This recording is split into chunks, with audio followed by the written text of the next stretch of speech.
evening. It's the 13th of August 2020, and thank you for tuning in on your Top Star Channel 112 as well as our Facebook live feed that is Live TV. You're watching News Report, and my name is SALIFYANJI, and I'm joined by my colleague. This is CHIMWANGA Kalala.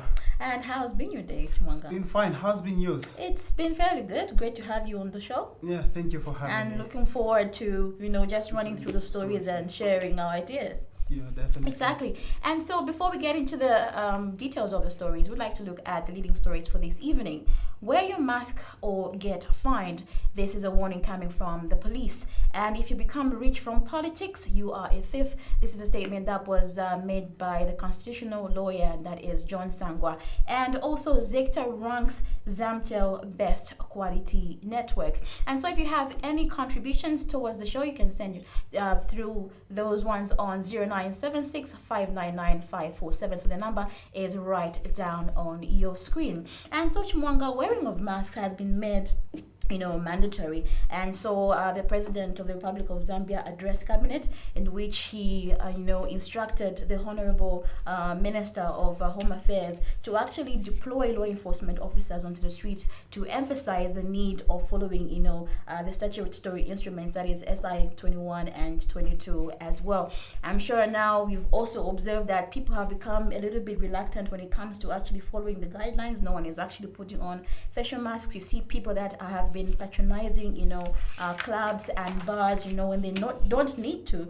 And also that, I think, just has brought about a lot of concern from the president as well. And so today, the police spokesperson, Esther Katongo, mentioned that, or she sounded a warning to all Zambians that if you do not put on a mask, if you're found wanting and you don't put on a mask, you'll be charged a 750 kwacha fine or face the law. And if you are tried in court, then you will be sentenced to about 6 months imprisonment as well. Do you think this particular punishment will actually get people to adhere to the guidelines that have been set?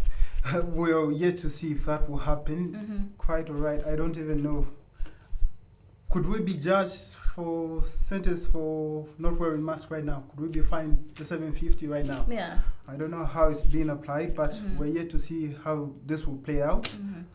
Quite all right. The president has made a decree here for the Home Affairs Minister to ensure that the enforcement of the COVID-19 regulations is enhanced and escalated. Like we've seen the markets are flooded with people. It's like, as of late, we've seen a disregard for the regulations. So we're yet to see how this will play out. So. But is it a fair play though? Because we have seen where sometimes we've noticed there's been a selective application when it comes to the law. Just the other day we saw the honorable minister in Chilanga distributing some cooking oil, and there was a huge crowd of people trying to get a bit of some oil from that as well. And in the past we've also seen the Lusaka provincial minister and other even like the commissioning of the bridge along Fuel Road attracted a lot of crowds, and there was no social distancing maintained in that regard as well. How is it that they feel that this is actually going to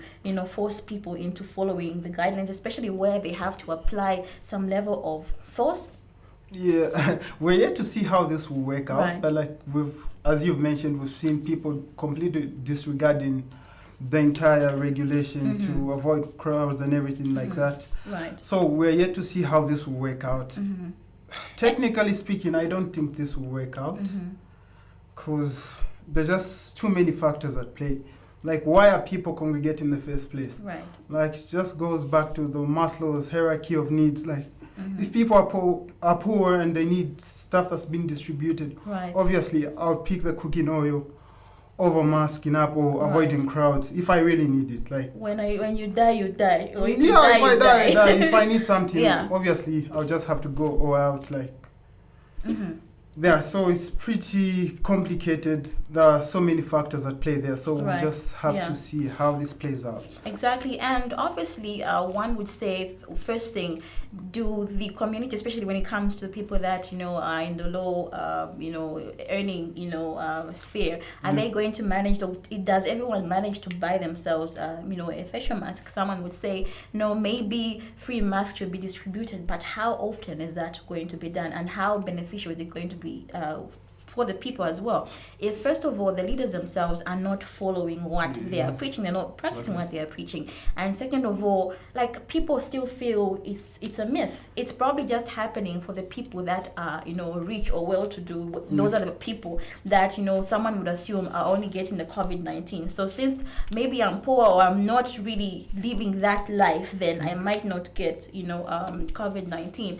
And so there was another concern to do with capacity. Yeah. And also where the offenders are going to be kept. Like how is it going to work out? Are you going to arrest the entire nation? Exactly. Like how many people? Like what's the stage capacity? Sure. Like, how many people is too much to hold in a and how many people are going to be safe, because still the virus is going to be whether medical assistance or medical help, how is that going to really be achieved? And the fact that now we know that the prisons are trying to decongest, so once again we'll go back to the same thing. And police officers are at risk as well, so how do they go about doing their duties without exposing themselves? Like who knows, the person you might be handling might have the virus. There's that issue as well. But just bringing it back to the issue of face masks, I think face masks are kind of affordable, I should say. Yeah. They're affordable. It's been like, is it 3-4 months since the virus broke out in Zambia? And I think face masks are going for as low as 5 kwacha, 10 kwacha. I think most people, if you really want to buy a mask, I believe most people should be able to avoid that. I think there's just the issue of negligence as well. So so and I was about to say, I think somehow we'll just say, negligence, and also people can be stubborn.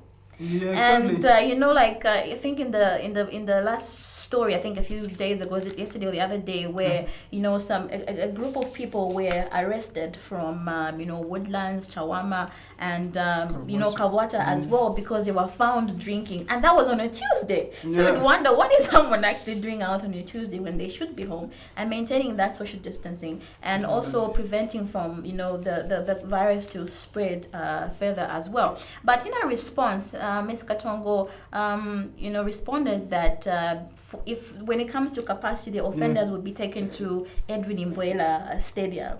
How long is that going to go on for? So it's still We're yet to see how that will work out. And then just to bring you back on the people that were apprehended in Kawata and Woodlands and Shawama, I think it's kind of funny that people are actually visiting bars right now, and then you have these are the same people complaining about economical hardships and everything like that. Like there's no money, COVID-19, but yet they go to the bars. I think just misplaced priorities there. Yeah. So that's quite sad. But how about on the bar owners themselves? They're operating when they should be closed. This is now causing them to have the government or the LCC revoke their licenses as well, and it's not fair. So I think, in as much as there are the people that are going there to encourage the bars to open again, even the bar owners now should take up its responsibility now. We've seen the number reach 8,000. We never knew we would reach this far. We thought we would have only maybe 1 or 2 cases, but look at where we are standing at right now. And the very other thing that really baffles me is where the BID cases are really coming from, because that is of a concern as well. How do you then, trace the contacts that they were with apart from the family as well at that particular point? And I know we have a clip where so this happened in just Lusaka, just the flyover bridge just next to the post office. So allegedly there's a cop who slapped another cop who is alleged to be undercover. So they had a bit of a tussle there. I think we can have a look at that clip. Sure thing.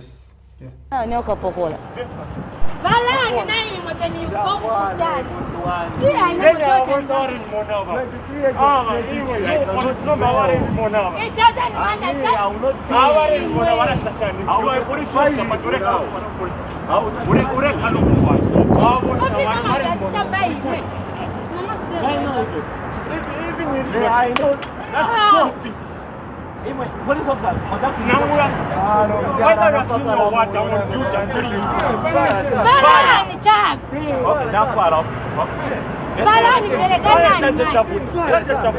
now we can talk. We can talk.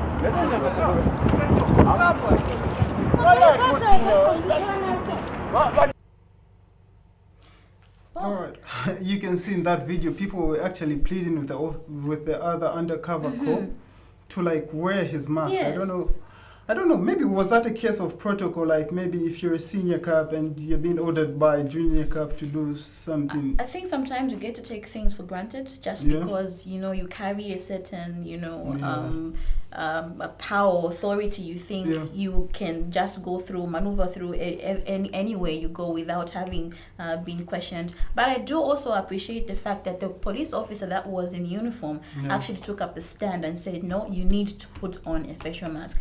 And if the authorities or the inspector general or the commissioner himself would actually just punish this policeman that was like in civilian clothes, because I think this is also supposed to be a lesson to everyone to say there's no one that's above the law. Yeah, definitely. I totally agree with you. Right. So we're yet to see how this plays out. We'll definitely keep an eye on how this whole scenario transpires, like what's made out of it. But like, kudos to the cops that had to take a stance regardless of it being a fellow officer. Exactly. Yeah, I think that was the right thing to do. Sure. Yeah, but then just the fact that he was slapped, was that necessary again? Like, isn't there a better way to do this? Unless he was really refusing to be arrested, or he was maybe just trying to be a bit aggressive. Maybe that's why the other officer had to do that. But I'm pretty certain he did not know that was a fellow officer until he actually revealed his identity, because he might have thought it was just like a normal civilian as well. So I don't know at which point he had to use force, whether before he knew he was a police officer or after that. But I think even the Human Rights Commission in this case would come and just disapprove of what had police happened. Officer or not, I don't think the slapping was necessary. Exactly. Yeah, so I think what's the best way to go about this now? Are you supposed to carry a person to a police officer, to a police station and say, no, this person wasn't wearing a mask? How do you even go about proving that now? Like, I caught this person, he wasn't wearing a mask. So it's just like your word against his word. Like, people are carrying masks in their pockets. Yes. Like even in court, how is it going to happen? What evidence is going to be shown to say, this person was not putting on a mask, that's why they have been arrested? So we'll see how it turns out. Yeah, definitely. But we'll just hope for the best, because we really need to get serious about following the regulations and the guidelines. We don't need COVID to linger for a long time, and I'm sure we've all seen that when it comes to like schools now. School pupils will have to suffer, and there's some of those that will not go into the next grade, but will still maintain being in the same grade next year. And so, I think everything now seems to have changed a bit. Yeah, that's quite sad on the education part. And just to bring you back on the taking of the regulations seriously, I think there's really need to take this thing seriously, because I was just reading something recently on the projections on the deaths if these regulations are not followed. Right. Some people are projecting as much as over 1,000 people could die by December. Wow. Yeah, if people disregard the social distancing and the wearing of masks. So it's really bad and serious. So we need to ensure that we mask up and sanitize, avoid crowded places and the like. Yeah. So avoid those funerals, avoid those weddings for now. The wedding can still go on. You can still congratulate and send your gifts if you need to. And so that wraps up that particular story. And obviously you take us into the next story. All right. So this one is on the State Council, John Sangwa, where he's charged that if you're a politician, if you're rich by virtue of being a politician alone, then you're definitely a thief. I don't know, what's your take on that? And I don't know, isn't politics profitable? What do you think? Like, how much? Should politics be profitable? I don't know, but I think it's a job like any other, but it just requires you to be a public figure and work for the people, so you are of service to the people as well. But now when it comes to a point where anything like national resources are squandered, then it becomes a problem, because it should not get rich on the base. I mean, it belongs, everything belongs to the Zambian people. Taxes, people pay taxes and everything else. But if you're going to call your wealth, as a result of having joined politics, I think that's a really wrong way to look at things. Yeah, I believe politics should be about serving the people and the nation. So I think that's the most important thing. If you get to overlook that and jump straight to the money, obviously there's some pigs being positions of power. Obviously, that's just a fact that you can't dispute. Like, there's some pigs of being in positions of power, where maybe people will even be offering like favors to you, like just because they know that you're in positions of power. But like, the most important thing is serving the people, I think. But can corruption be avoided when you are a politician now? What's your stance? I think it's quite hard to do. It can be. Technically, it can be. How do you remain legitimate when there's so much, temptation going around, and you see your fellow minister is having all these, material things, getting rich, and you're still at the same position? I think it just depends on the moral grounding. If you say wrong is wrong, this is wrong, I won't do this. Here are my ethical ways of doing things. Like, I think it's quite possible, though it's not as easy as just saying no. I'll avoid all these things, because they happen. Like, we're just humans after all. Like, temptations will come. Yeah, temptations will come. Like, we saw just a while back, like the UPND, is that Monze member of parliament? That's Cornelius Muito. Yes. They are saying they were being bribed, that there will be both VX and the like to support Butane and the like. So. That's and one thing, considering that particular topic, I do remember there was an interview where HH was hosted, and what's her name again? Piri. Mumbi Piri, yes, called in, and she said, your ministers are also benefiting, from what the government is giving out. Then he said, I will not say exactly how he said it, but he said, yes, they are benefiting because they are part of this government. But what we're saying, and when we come into government, is that we'll change, what the law, is stipulating, where people have to get or acquire certain, types of, incentives that will come just by virtue of being a minister as well. And so he can't really change anything for now. And I think that was really a valid point. And I'm just really, I don't know, as we go on into this particular story. So just to cut you a bit short, I think on HH end, I think it's easier said than done. Like, when you're not the one in the seat, like, obviously you have all that idealism that you're going to do this and that, but like, when you're in power, can you deliver? So that's the biggest issue. So but the only way to tell is when or if he actually manages to get into power. Right. And so on this particular story where we're talking about the state council, John Sangwa, and obviously for those that may have missed out the story, so this was pertaining to Panji Kaunda, saying that ACC should investigate Tasila Lungu because she had acquired 600-acre land from the late Ben Zulu, and at a cost of 2 million kwacha. But was it necessary to bring the parents or to bring Dr. Kaunda into this particular, story or everything that was happening around it? Because I should feel Panji meant it for good and not for the bad. Yeah, and I think we've seen even the MMD president, Nevas Mumba, calling for the nation to apply pressure on ACC to investigate Tasila Lungu, but we're yet to see what's to come out of that. But I think that was kind of loose from the Lusaka province minister to just like go in that. I think there's a quotation there by the dairy. What's that? What's that newspaper? Daily Nation. No. The dairy.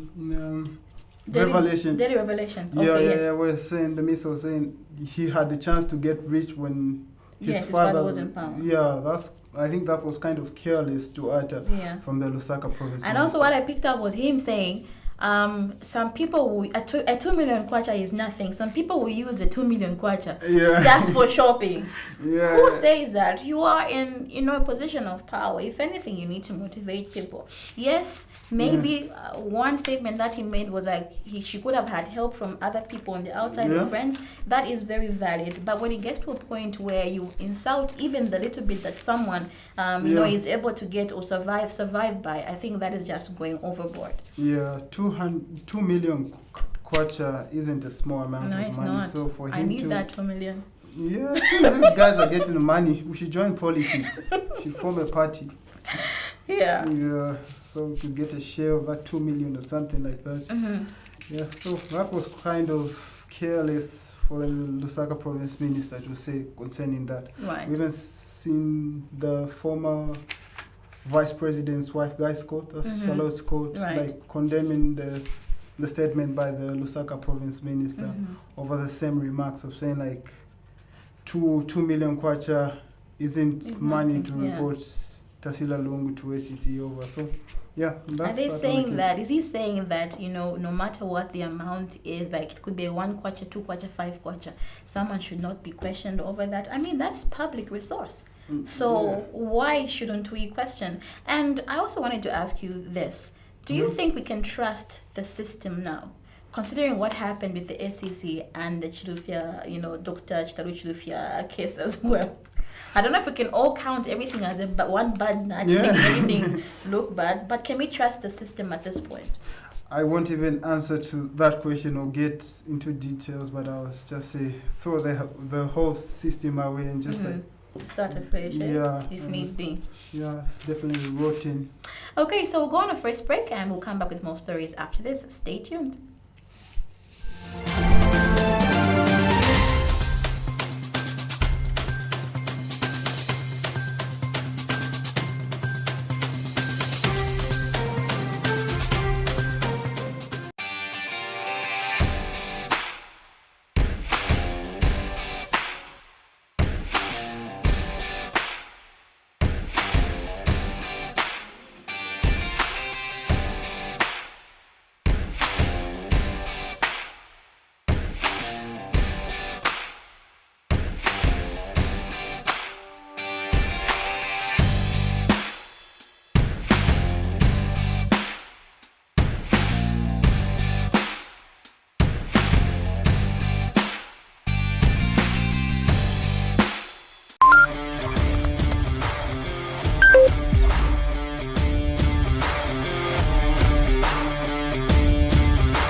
Masenza bwanji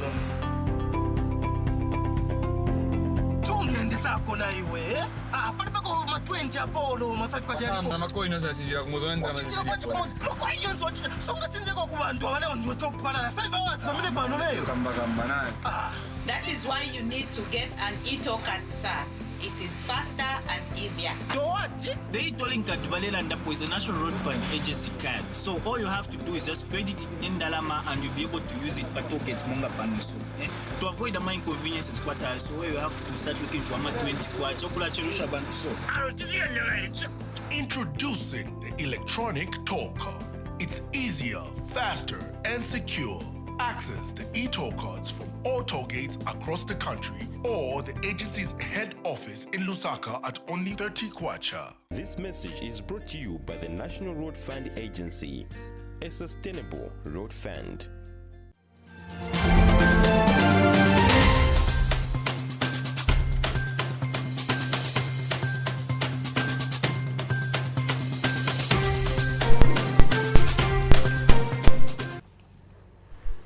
welcome back. You are watching News Report with me, SALIFYANJI.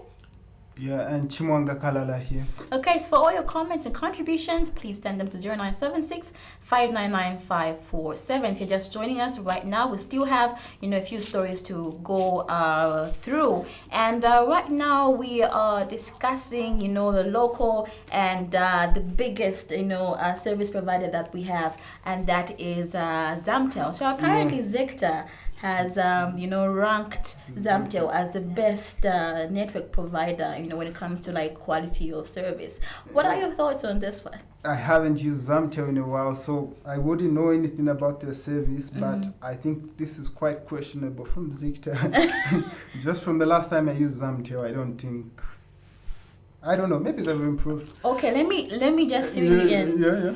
I hope I get paid for advertising for them. But here's one thing that I've noticed about anything that is local. Yeah. First of all, when it comes to supporting local businesses, I think we're very, very poor at that. Yeah. We'd rather go and, support any investor that is coming in and not really try to pull ourselves up. Zamtel is an old company. It's been there for the longest period of time, and I think it's really trying. And now I do agree that the quality of service now has improved. It may not actually be where we want it to be, but when it comes to data, especially, I think more people are relying on the Zamtel network as well. And their SIM cards have been made very, I think affordable for everyone. And so I do agree that they do deserve that. Maybe it's like a motivation for them to up their game as well. Right, but maybe Zector is just like trying to get them to work a bit more how harder. do they rank up compared to the likes of like Airtel and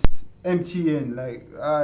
Maybe it depends on coverage now, and also feedback from the general public as well. We do not know what criteria, especially when it comes to, have you ever noticed when it comes to award shows, you never know who actually voted. Yeah, but you find people winning. Exactly. So I think the same thing applies. Yeah. Maybe they had some kind of way of trying to assess on the ground and seeing who is actually giving the best. But then it's a good thing that the local company is the one that has been awarded this top ranking of quality service as well. And so the Zamtel head corporate affairs and government relations, Ruben Kamanga, said the telecommunications company has worked hard to improve the quality of service to its customers as well. So maybe the only way you would know is actually to try it.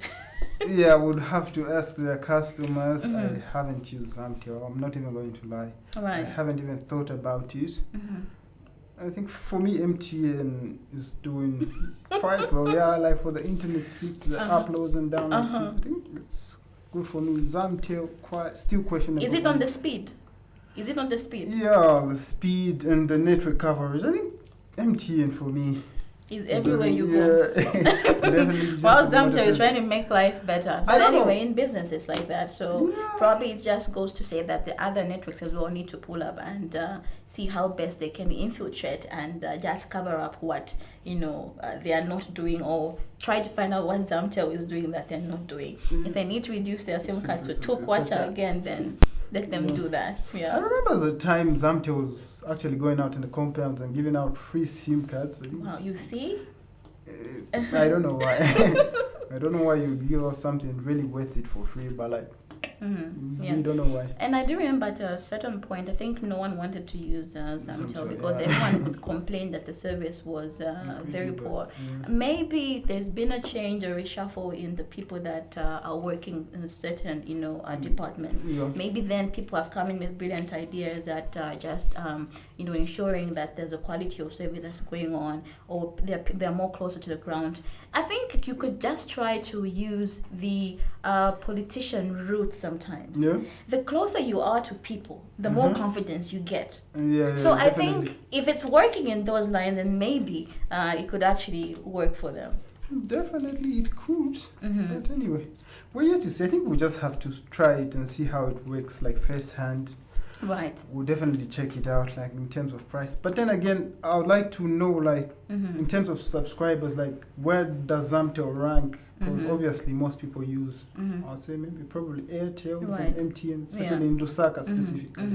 I'll say it's Airtel, MTN, then Zamtel. Yes. So and there's people that, if you have an MTN number, at a certain point in Osaka, someone would ask you to say, "Are you from the Copper Belt?" Yeah, definitely. Because it like seems MTN, MTN was so much, had so much coverage on the Copper Belt Yeah. as well. So yeah, it actually really just depends on where you are coming from as well. Yeah. Now, before we get into competition as well, and when it comes to infiltrating markets and Yeah. whatnot, I just wanted to mention, I think today, through the Honorable Minister, that is Rono Chitotela, that is the Minister of Tourism, the President actually promoted the veterinary doctor, that managed to tranquilize the lion that was roaming around Chilanga. And I must say, he probably, deserves to be promoted as well. I feel he was put out of a wedding. He was put out of his friend's wedding. He shot it with a suit on. Yeah, I saw those pictures. He was a James Bond of the day. Yeah, sure. But my concern on this particular story is, one, I feel that someone has to answer to the law or something, because one, I feel there's a case of negligence. How did the lion escape from the holding cages? Exactly. So who was on duty, and why didn't they do their job? And I feel like sometimes, when it comes to like media, I don't think we're doing so much. We're not asking the right questions. Yeah. We're not really doing so much to actually get to the bottom, of what actually happened. We seem to just remain on the surface. We get our story, it's sweet, and that's it. We carry on. Yeah, so we focus on the man tranquilizing it, but we don't pay close attention to what happened for it to actually result in that happening. So, and what's going to happen to the same person that should have been on duty and did not do their job as well? Yeah, we let to see. And just fortunately enough, that lion didn't injure anyone. Exactly.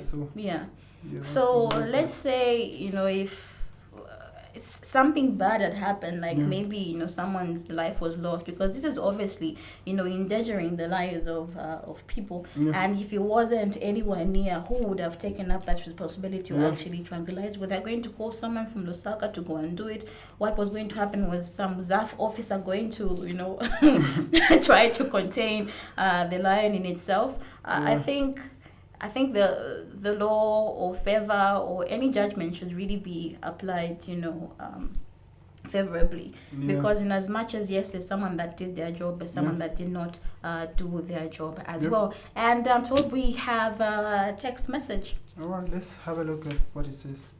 So this one says, should people be given promotions for doing their job? I'm sure this one is also pertaining to the promotion. So what do you think, though? Was it his job? I think if he does it well, then I think you can consider giving the person a promotion, but it's not a given, but like you should consider it.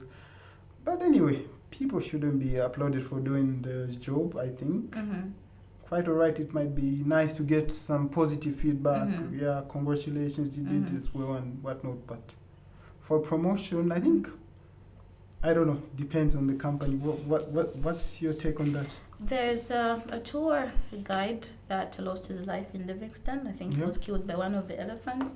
There were two kids that pulled another child out of a crocodile's mouth. I saw the story. There's an officer that was working during the rainy season. I think for that one, she really did a commendable job, and she probably deserved, to be, ranked up in her role. But I feel that this is just something that has to be a part of you. It has to be your obligation to actually do the right thing. It doesn't matter if he was called, then he was on call. Yeah, definitely. So whether he was around, he wasn't around, it was his job to actually be there at that particular time. But anyways, things change.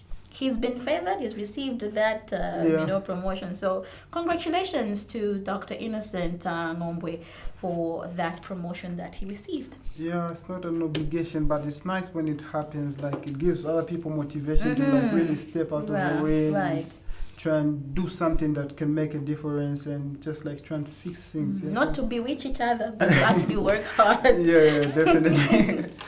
And so Rango is in eastern part of the country. Yeah, that's Chipangali district in the eastern province. Right.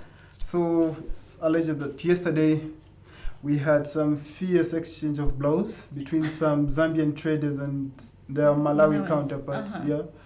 So it's been reported that the traders from Malawi were underpricing their goods. I don't know if that makes any sense, but like there was a complaint from the Zambian traders that no, these people from Malawi are underpricing their goods, so it's leading to customers going over to them, and that is leaving us in a tight spot where we're unable to make any profit. So this is very weird, in fact. So, I think for me, I feel, well, the dependency syndrome that we have and the lazy mentality that is not trying to really work on being independent and just supporting other people. I feel that it's rather petty to go to the extent where you start fighting over prices. I mean, if you're getting from the same source, why don't you reduce your prices as well? And I think the only way to actually infiltrate or be able to make your business profitable is by making your goods or your services accessible and also affordable to everyone. So instead of fighting, if their claim is to say no, we are paying the same type of levies, so why don't you put your price at the same rate that the others have put, or apply a different service to whatever good that you have on sale as well. And so I feel it's not fair that the Zambians, our people, should start really complaining or fighting other people. And then I don't see ShopRite or Pick and Pay fighting against each other because they have different prices as well. You go to buy fuel, you find one filling station is 17.62, another selling at 17.51. Wow, preference. So you go to the one that is favoring you. Yeah, to each his own. So I think it's quite very weird story here, because if you look at the facts here, so unless maybe they said the Malawi traders weren't paying the market levies or something like that, that's why the prices were lower, because this doesn't make any sense. No, it doesn't. Yeah, so because they're saying that so the traders who own the stores say the group of traders from Malawi are pricing the goods at a lower price, and as a result, they're not making and selling enough money. Then they said despite paying market levies and trying to reason with their Malawian counterparts, but if they are selling from here, then the levies also apply to them. And in fact, I would expect us to even overcharge the Malawians because they're trying to sell in our country. You know what I mean? Because we already know that's kind of like a structure that we have. Sometimes I feel like we charge our investors a little bit more than the local people, because we're supposed to boost the local businesses. So for me, it doesn't really add up. That is really my contribution. So this is a story that was carried out by the Zambia Sun newspaper. All right, so just a quick quotation from this. So saying they were trying to reason with the Malawian counterparts on the need to set a uniform price for the goods, but the efforts had failed, resulting to sorting them out. Like, what sense does this make? I don't know what reasoning was. But I'm saying efforts had failed, resulting to sorting them out, meaning there was some dialogue. They had a meeting. And obviously, even in the meeting, it was decided that this was what was going to take place. But some people were unsatisfied with the outcome of the meeting, and so decided to take the law into their own hands, and thus they're sorting them out. Sorting them out. They decided to use fists and blows. Well, it's really very, very unfortunate to note that this is actually happening. Yeah, so the Eastern Province Police Commissioner Lakson Sakala confirmed this development. Right. Yeah, so he said like 3 people were injured in the fracas.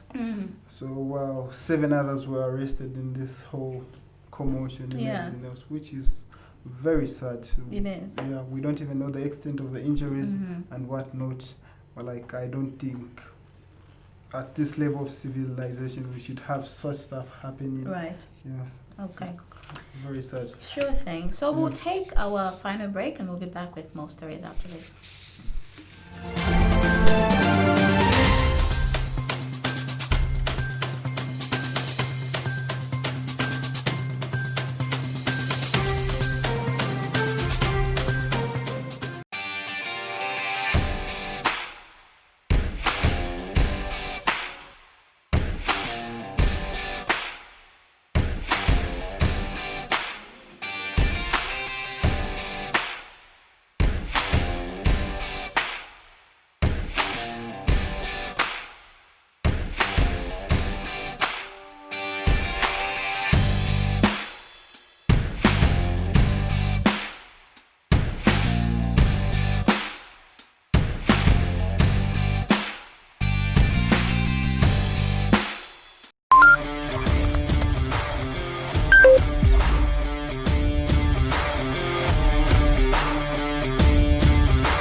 Senza bwanji mama.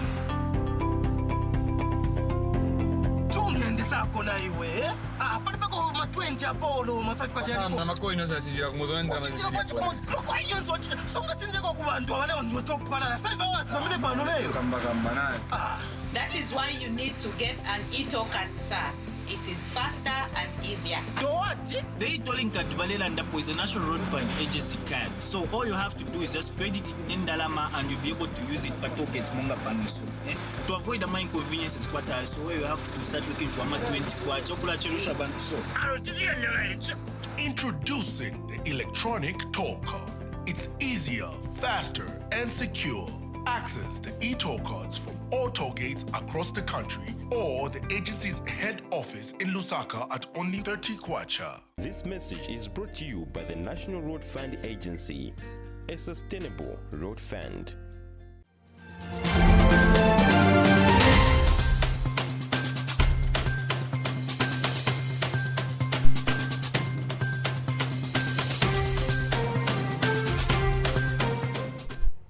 Welcome back. You are still watching News Report, and so there's a story that I came across, and that is to do with an illegal wine factory at Evelyn Horn. Yeah, so the Lusaka City Council has shut down an illegal wine factory at Evelyn Horn College.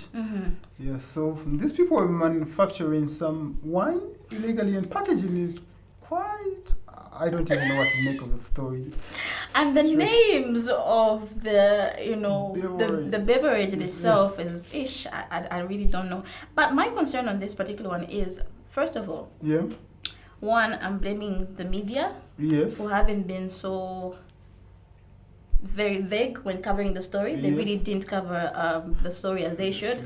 I feel that the person that was behind the manufacturing of this factory, I think, should have been mentioned as well. And how is it that the administration did not know? For me, I smell something fishy.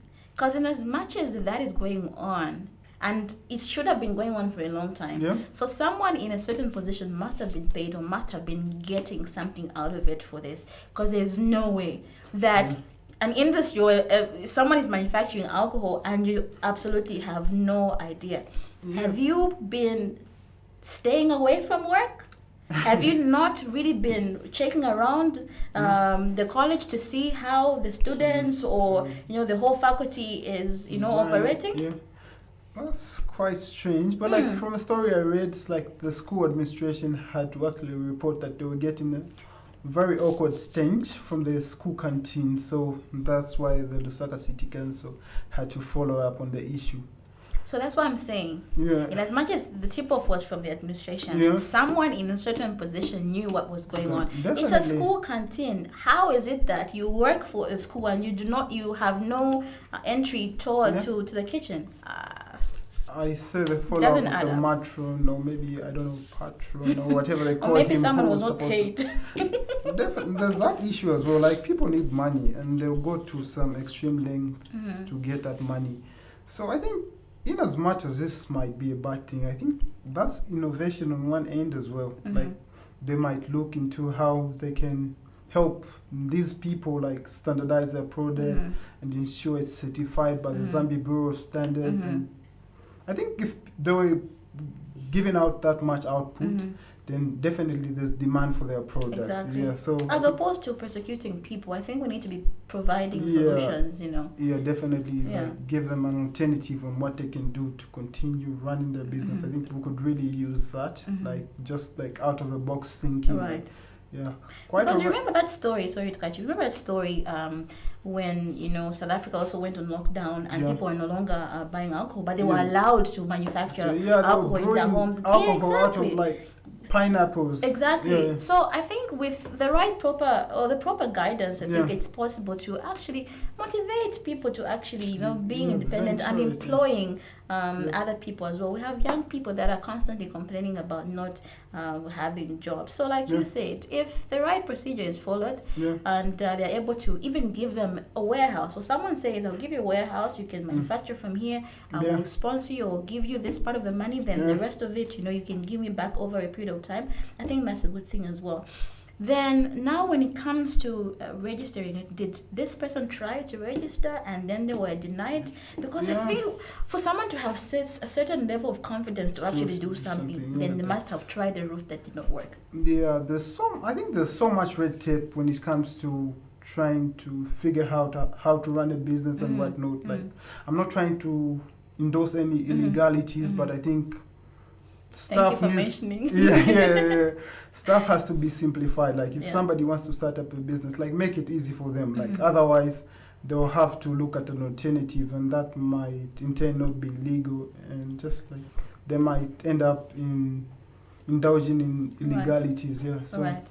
So I think make it easy for the people to start up businesses and maybe register. Like, that's true. How receptive is the Zambia Bureau of Standards? If you bring up, no, this is a drink I want to manufacture, can you check if it fits your standards and regulations? Yeah.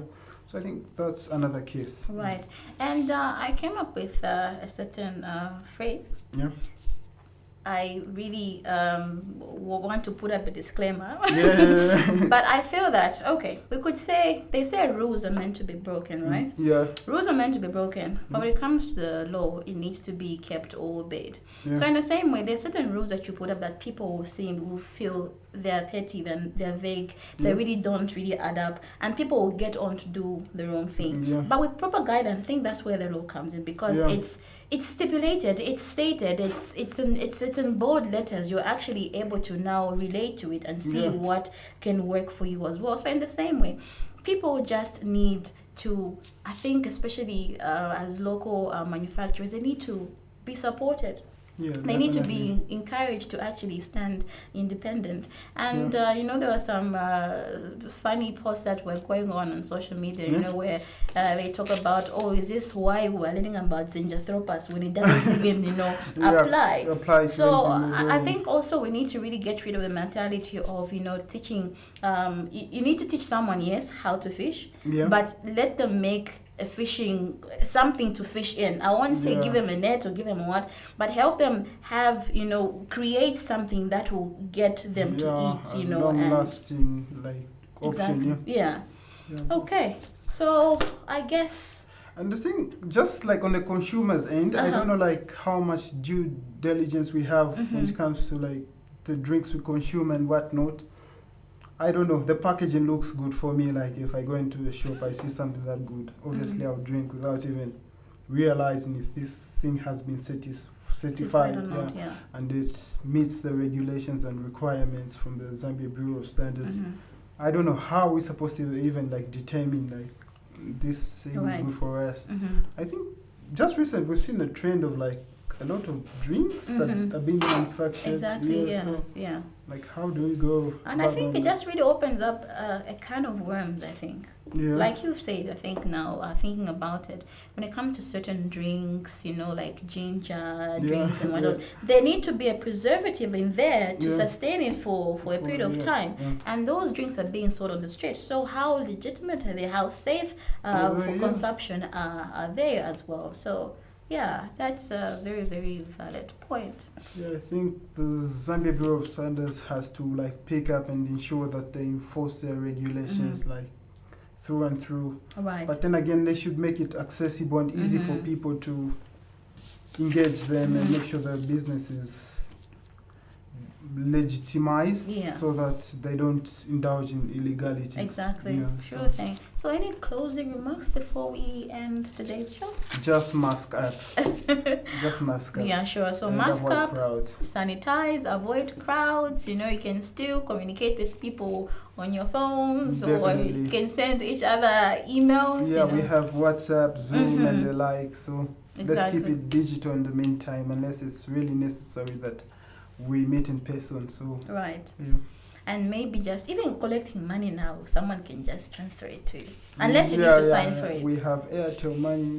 But when you even go to sign for the check, please make sure you are masked up and you just make sure you are protected and avoid getting the virus in itself, because it is deadly and it's not playing with anyone. And so with that note, we come to the end of today's episode. So before we end the show, we just go through the leading stories. Wear your mask or get fined, says the police. And if you become rich from politics, you are a thief. This is a statement that was made by the constitutional lawyer, that is John Sangwa.